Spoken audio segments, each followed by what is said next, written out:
process of the EP took around 2 days to record the instruments. Usually, obviously, like any other sort of band, when they go into recording, it's the drums first. So Pat did his drums. He smashed it out.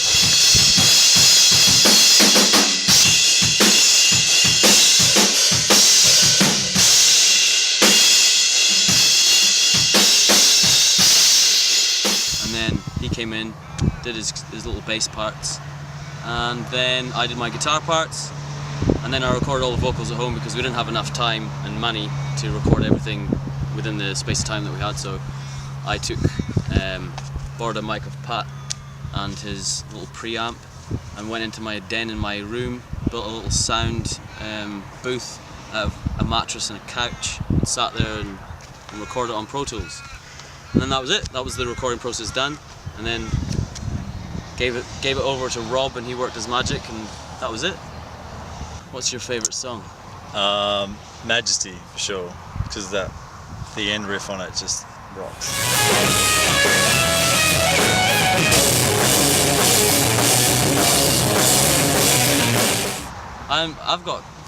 I'd say Majesty as well, and probably From the Heavens.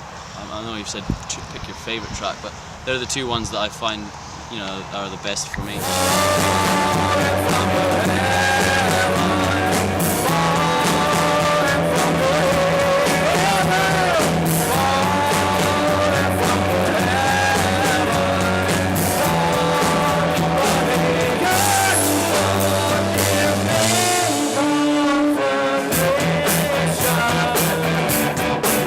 I think it's a great opening track for the EP.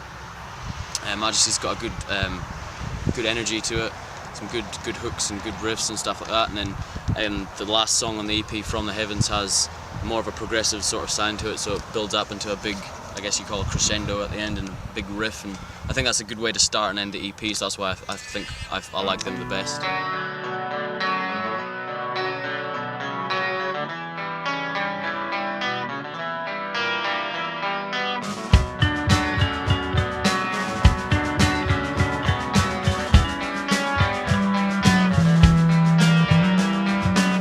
This isn't real, this can't be real, this can't be the end for me.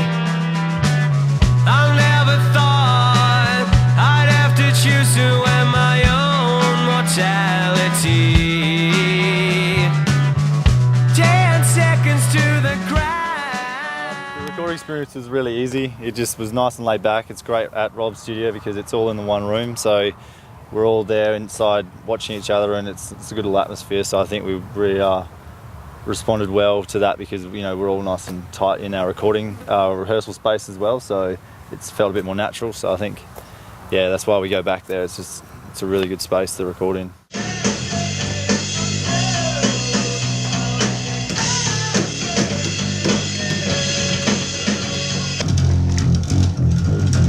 That's it. Yeah. All right. This is one note. Yeah, I know, but it's one note. Yeah, it was really good working with Rob.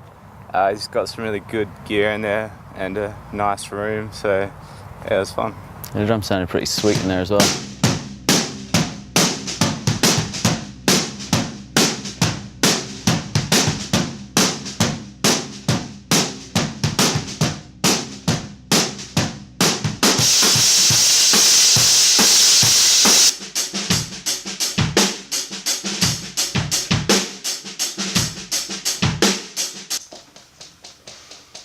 Give it to me again.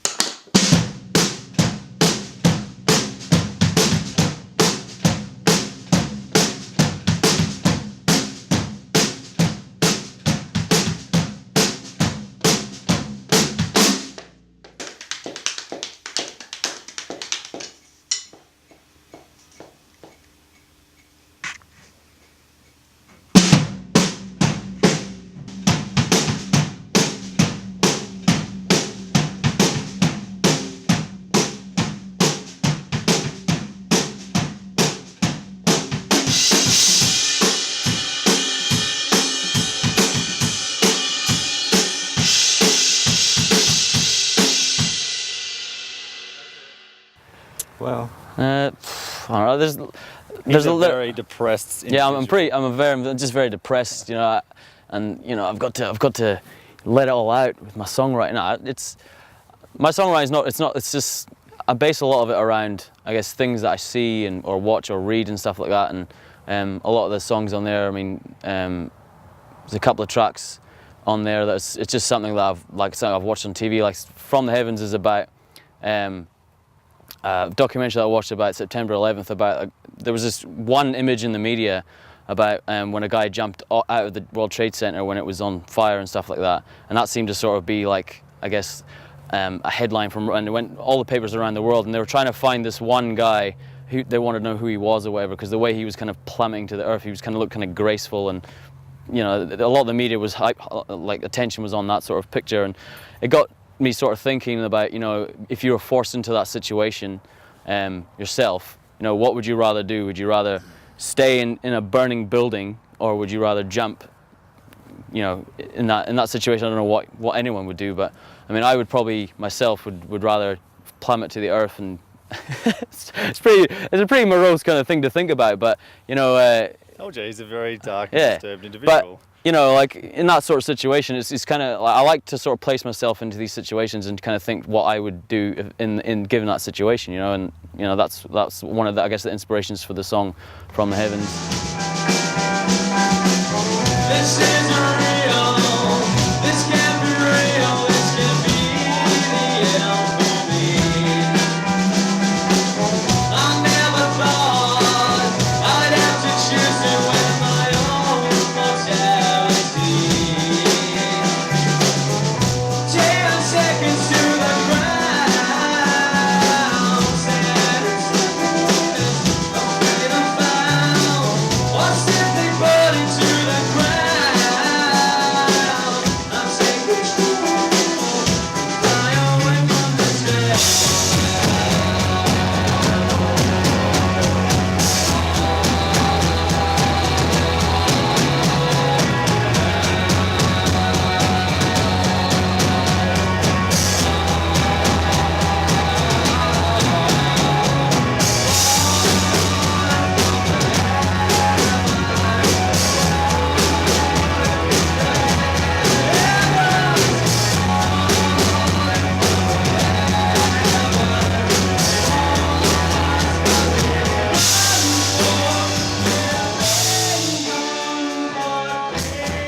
Majesty was another song that came out of a few ideas of things that were in my head, and reading 1984 by George Orwell was kind of part of that process, and I guess an extension of that for one of the other influences of the song is the composer Dmitri Shostakovich, who was a Soviet composer, and he was basically used as a propaganda machine for the Soviet army to really make out that Russia was this massive grand nation and stuff like that, and he was pretty much forced in a situation whereby he was kind of told by Stalin what to write and stuff like this, and that was another sort of influence for the song.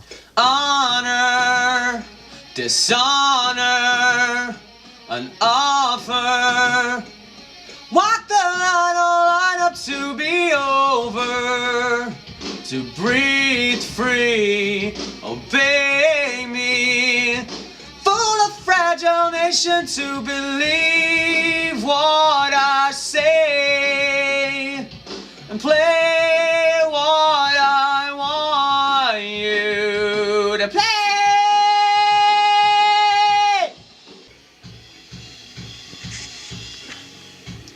I don't know the answers and I won't lay claim to what I know, and I can't cure it. Yeah, that was it. You know, it was like, you know, a lot of artists these days are kind of like think that they're under pressure by a record label and stuff like that to come up with the hits or whatever.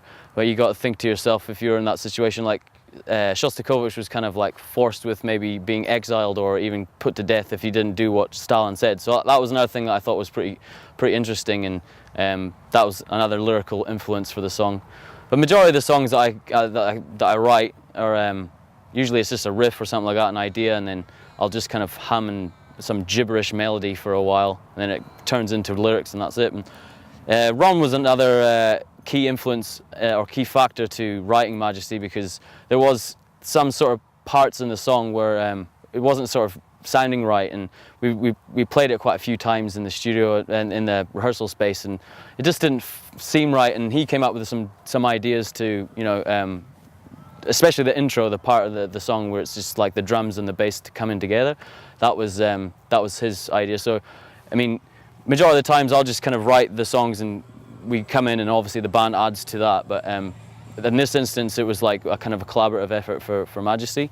So he got a first credit on the Nevsky EP.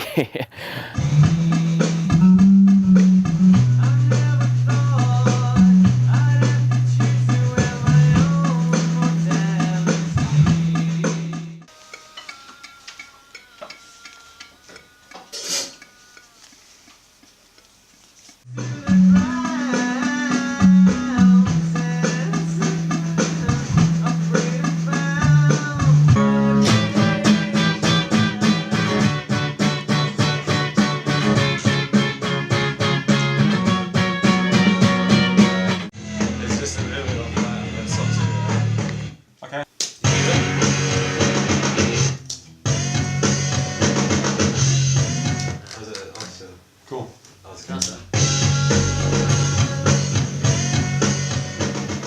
Three, four. Okay.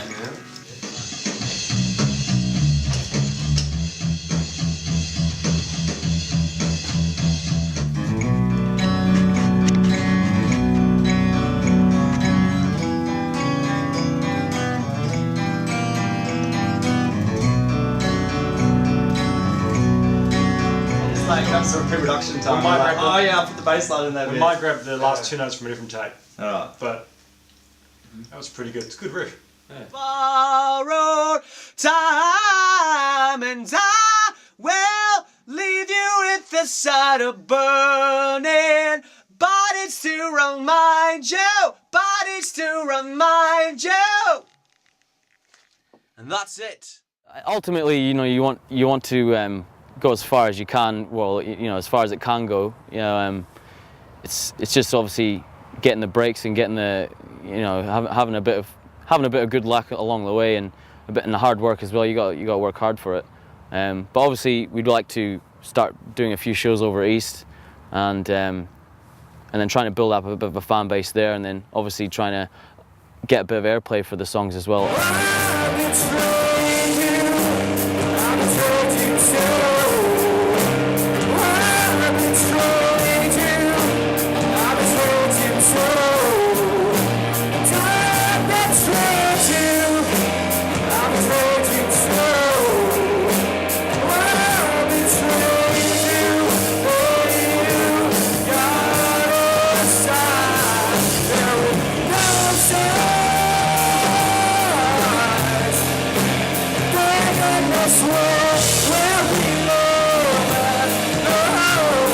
We're like an alternative heavy rock. Like we do like some really chunky like heavy metal type riffs, but then we've also got a good collection of slower ones that kind of like balance it out. So you got a bit of everything. I think there's always a song for someone in our stuff, and a lot of the time we can't play all of them in the same gig, but that's the idea of recording all of these now, is to try and like get as diverse as we can to sort of try and get as big a crowd as we can, you know. So, and we enjoy playing a variety of different styles as well, because otherwise if you're stuck in that one sort of style, you're gonna get monotonous and you sound the same, and all of a sudden you don't know which songs are which. So I think our songs are very sort of diverse, and you can really have like, they've got their own distinctive parts in them, so it's good writing songs like that because they just keep your creativity sort of sparked.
that as well is reflected in when we're whenever we play a live show or whatever, or what people hear in the music. We get a lot of people saying that this is their favorite song, or that song is their favorite song. It's not, you know, the one song that people always go, oh, that's a great song. There's pretty much all the songs that we play, there's usually like what Ron said, there's a song for everyone, and I think that's a good way to sort of, I guess we're appealing to a bit more than just maybe one person who likes a certain style of music.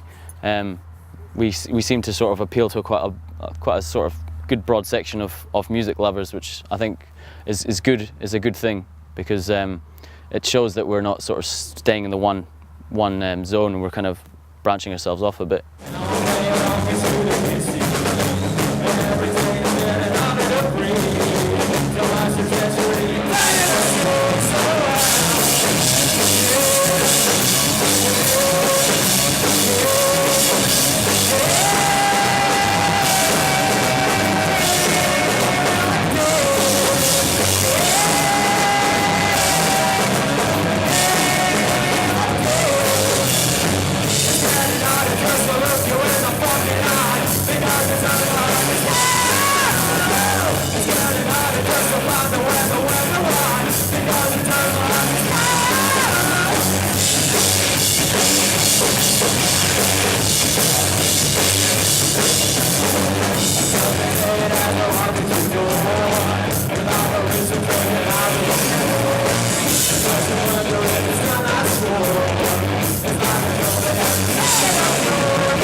It's the grunge style of playing, you know, like a lot of bands you listen to from the early 90s. That was it. That was just the simple sort of hard hitting, just balls out drumming. Really, that was the style. And I think it suits the music that we play as well. It suits it really well.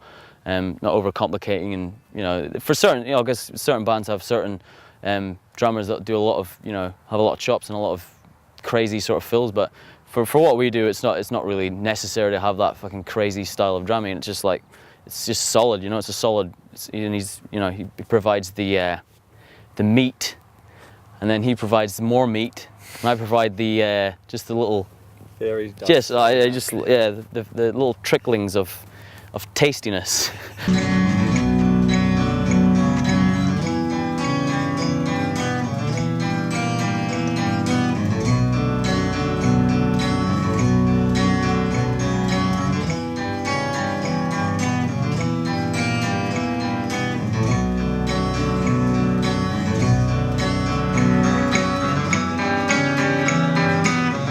Along the way since we've been playing, we get known by so many different types of names we've had it's like the Nevsky Prospekt, the Nevsky Project. Yeah. What was another one? There was a big one. Yeah, Project. A lot of people get mixed up with the Prospekt Project. It was like the nerdy project. The nerdy prospects or something like that, and yeah, and you know, nerdy prospect. It was getting beyond a joke, you know. I mean, I know it's not really the easiest of names to remember, but you know, neither is the 80s Matchbox Beeline Disaster, you know, but I think eventually... Did you just quote Matchbox? What? What would you quote then? Oh, there's a band called the 80s Matchbox Beeline Disaster. Oh, I got that shit. Yeah, you gave it to me. Yeah. So, you know... Matchbox 20. Like. There are some crazy names out there, so, you know, it's not too much of an obscure kind of name to call your band. And if you're interested, there's some Nevsky singles for sale. And as an added incentive, if you buy one, you get a free chocolate eclair made by me today. So we're recording an EP just now, and hopefully it'll be out soon for you all to hear.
a lot of the influences for the songwriting is obviously life experiences and stuff like that. But then I'll take a lot of literary influences and stuff that I've read or stuff that I've watched on TV or something like that. You know, I won't go into too much detail, but that's pretty much it. You know. Doesn't really matter because we still can't understand a word you say. Yeah, it doesn't really matter because my accent's that it's not that bad though.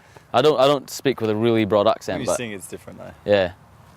And I did teach Rob a new word in the studio, and that was vicissitudes.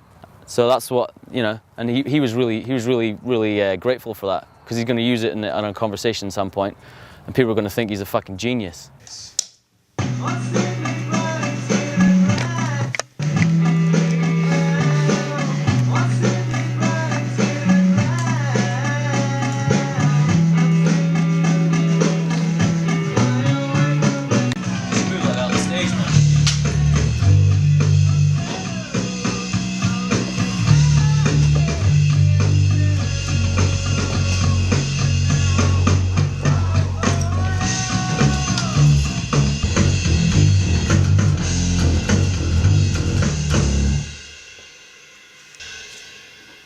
That's it. And then another thing we've got to clear up, Forest only has 1 R in it, okay? It's not 2 R's. I'm a bit of a grammar Nazi, and a lot of the time people were like, Forest, I love that song, Forest, and then they spell it with 2 R's. I'm like, it's just got 1 R in it. And another thing, I even taught Rob how to spell Forest, so he was grateful for that as well. So not only did he record an amazing band, he got a bit of a little education as well. You know, it's pretty cool. You never know what you're going to get when you're in the studio. Yeah, you never know what you're going to get. This is the last song, it's called Top Martian Treasury. We're Nevsky Prospekt. Cheers for watching. See you next time.